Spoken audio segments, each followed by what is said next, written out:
ఆయన తిరిగి 2 నెలల్లో 3 నెలల్లో ఆ ₹1,00,000 తెచ్చి బ్యాంకులో కట్టాలంటే ఈ 3 నెలల్లోపు అతని వడ్డీ పెరిగిపోదా? అతని మీద మళ్ళీ మిత్తి భారం పడదా? నువ్వు ఇచ్చే 2 లక్షలు ఇచ్చేస్తే అట్లీస్ట్ అతని వడ్డీ భారం అన్న తగ్గిపోయేటువంటి అవకాశం ఉంటుంది. అంటే ఒక రకంగా ఇది ప్రభుత్వం రైతు రుణమాఫీని ఆలస్యం చేసేటువంటి ప్రయత్నం, రైతులను తిరిగి అప్పుల పాలు చేసే ప్రయత్నం. ఇవాళ నీ 2 లక్షల మాఫీ అయితే అతనికి మళ్ళీ క్రాప్ లోన్కి ఎలిజిబిలిటీ వస్తుంది. కానీ నువ్వు ఆ 2 లక్షల పైన ఉన్న అప్పుడు కట్టాలంటే వడ్డీ వ్యాపారులను ఆశ్రయించి తిరిగి అప్పుల ఊబిలోకి రైతును నెట్టినటువంటిదే తప్ప ఇందులో రైతులకు మేలు జరగదు.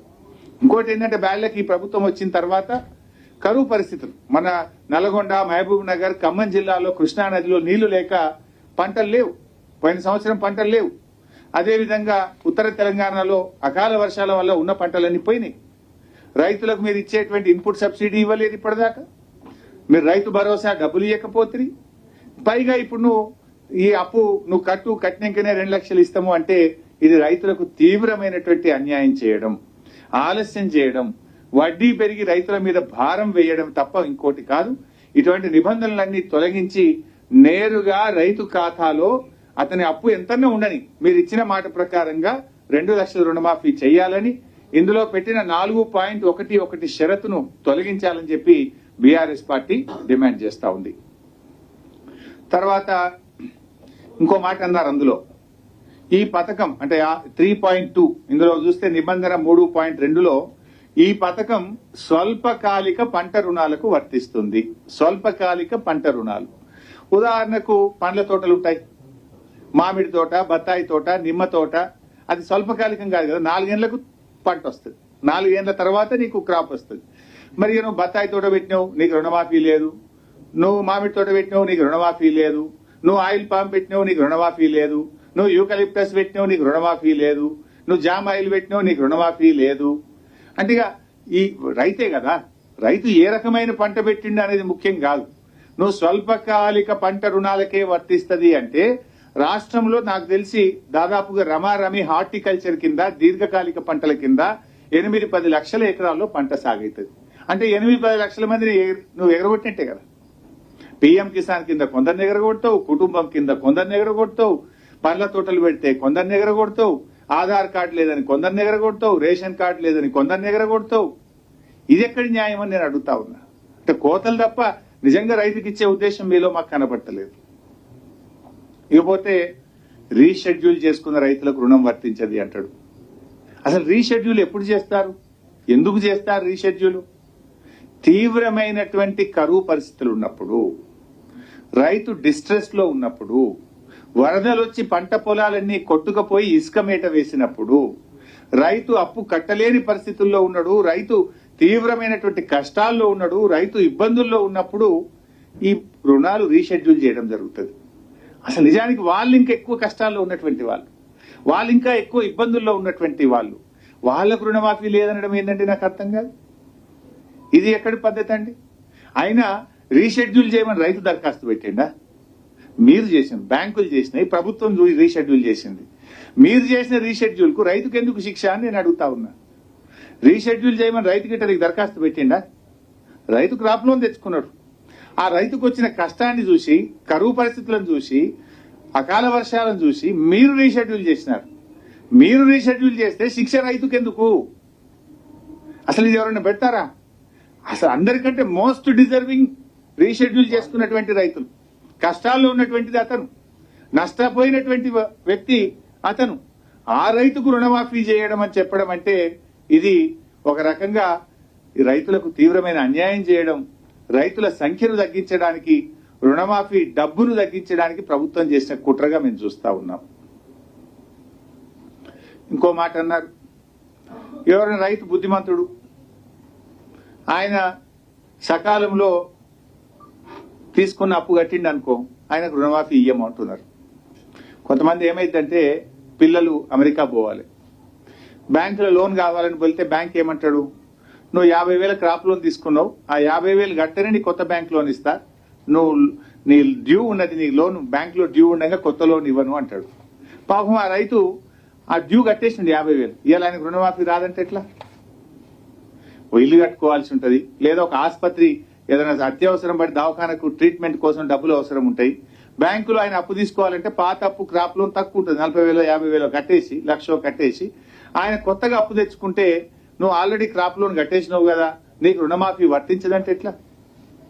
ఇది కూడా ఆలోచించి, ఇది ఎందుకంటే రైతును పాపం సానుభూతితో చూడాలి. రైతులు ఆయన ఈ పీరియడ్ మీరు అన్న పీరియడ్ లో కట్టి ఉన్నా కూడా క్రాప్ లోన్లు ఇచ్చిన మాట ప్రకారంగా రుణమాఫీ చేయాలని చెప్పి కూడా మేము కోరుతా ఉన్నాం. ఇంకో మాట ఏమన్నారు, జేఎల్జీ, ఎస్హెచ్జి, ఎఫ్పిఓ కౌలుదారులకు రుణమాఫీ వర్తించదు అన్నారు. Joint liability group, self help group, farmer producer organisation, ఇవి నిజానికి వీళ్ళని బాగా ఎంకరేజ్ చేయాలి. ఇందులో ఎవరుంటారు ఎక్కువ?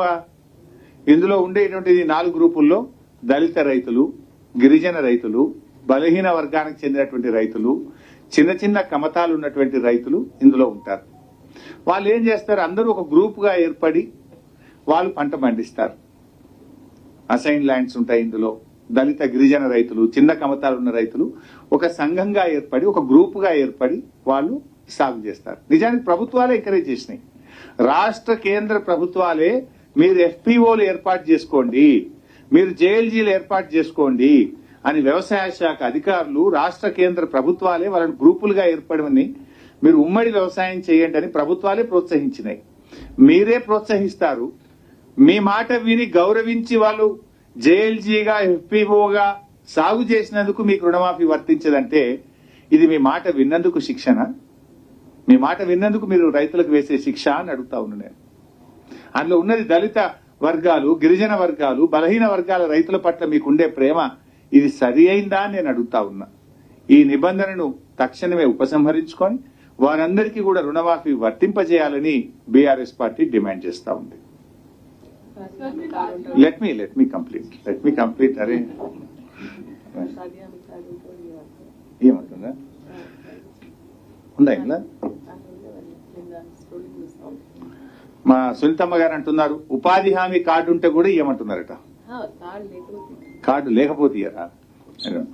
ఇంకో పాయింట్, ఎప్పుడైనా కట్ ఆఫ్ డేట్ ఉంటుంది లోన్ వేవర్. మేము 2014లో మా ప్రభుత్వం వచ్చినప్పుడు, మా ప్రభుత్వం అధికారంలో వచ్చిన తేదీ నాటికి ఎంతమందికి అయితే రుణాలు ఉన్నాయో వారందరికీ ₹1,00,000 మాఫీ చేస్తాము అన్నాం. అంతే తప్ప గత ప్రభుత్వం ఇమేం చెయ్యము, అంతకు ముందు ఇమేం చెయ్యము అని ఎప్పుడు కూడా అనలేదు. స్టార్టింగ్ డేట్ ఉండదు, ఎండింగ్ డేట్ మాత్రమే ఉంటది. కానీ వీళ్ళు ఏం చేసిందంటే డిసెంబర్ 2018 అంటే 12th డిసెంబర్ 2018 కంటే ముందు తీసుకున్న రుణాలకు మాఫీ ఉండదు అంటున్నారు. ఇట్లా మీరు అప్పుడు చెప్పిండ్రా? ఎన్నికల మేనిఫెస్టోలో ఏం చెప్పిండ్రు? రైతులందరికీ 2 లక్షల రుణమాఫీ చేస్తామన్నారు. రాష్ట్రంలో 2 లక్షల రూపాయల వరకు రైతులందరికీ రుణమాఫీ చేస్తామన్నారు. కానీ ఇప్పుడు ఏమంటున్నారు? 12th డిసెంబర్ 2018 కంటే ముందు తీసుకున్న రుణాలకు వర్తించదు అంటే ఇవాళ కొంతమంది రైతులకు కోత పెట్టడమే కదా ఇది. అప్పుడు ఆ రోజు మేము ₹1,00,000 మాఫీ చేసినాం. ఎవరైనా 1,00,000కి పైగా తీసుకున్న వాళ్ళు ఉంటే వాళ్ళకి మాఫీ జరగద్దా? ఆ రోజు మేము ₹1,00,000 వరకు ఉన్న రుణాలన్నీ మాఫీ చేశాం. మరి 2018 డిసెంబర్ కంటే ముందున్న వాళ్ళకు రుణమాఫీ వర్తించదు అనే నిబంధన కొంతమంది రైతులకు ఇది తీవ్రమైన అన్యాయం జరుగుతుంది. ఇది కోతలు పెట్టే కార్యక్రమం తప్ప మానవత దృక్పథంతో రైతులందరికీ సాయం చేసేటువంటిది కాదు అని చెప్పి దీన్ని కూడా ఉపసంహరించుకోవాలి. మీరు పెట్టిన కట్ ఆఫ్ డేట్ మీ ప్రభుత్వం అధికారంలో వచ్చిన నాటికి పెట్టండి, కానీ ముందు డేట్ పెట్టడం అనేది ఎక్కడ కూడా ఈ రుణమాఫీలో ఇట్లాంటిది గతంలో లేదు. ఇది మీరు కొంతమంది రైతులు ఇబ్బంది పెట్టేటువంటి ప్రయత్నం చేశారు. తర్వాత ఇంకోటి ఏమన్నారంటే అసలు వడ్డీ కలిపి ₹2 లక్షల మాఫీ చేస్తామని చెప్పింది ప్రభుత్వం. కానీ మీరు ఇచ్చిన డేట్ ఏంది? డిసెంబర్ 9, 2023 నాడు మొదటి సంతకం పెట్టి రుణమాఫీ చేస్తామన్నారు. ఇప్పుడు మనం ఉన్నది జూలై నెలలో ఉన్నాం. మీ మొత్తం మాఫీ ఎవరికి ఎప్పుడు వస్తుందో తెలియదు. నువ్వు డిసెంబర్ 9 నాడే చేస్తే డిసెంబర్ 9 నుంచి జూలై వరకు వడ్డీ భారం రైతు మీద పడేది కాదు కదా. ఈ 8 నెలల కాలానికి వడ్డీ భారం రైతు ఎందుకు భరించాలి? మీరు ఇచ్చిన మాట తప్పుతున్నారు కదా. అందువల్ల మేము ప్రభుత్వంతో కోరేది డిసెంబర్ 9, 2023 ప్రామాణికంగా తీసుకొని మీరు ఏ మేనిఫెస్టోలో అయితే పెట్టారో, ఏ బాండ్ పేపర్ మీద అయితే మీరు రాసిచ్చారో దానికి మీరు కట్టుబడి ఈ రుణమాఫీ చేయాలి. అసలైన తొలి వెలుగు. ఫాలో వాట్సాప్ @తొలి వెలుగు అఫీషియల్.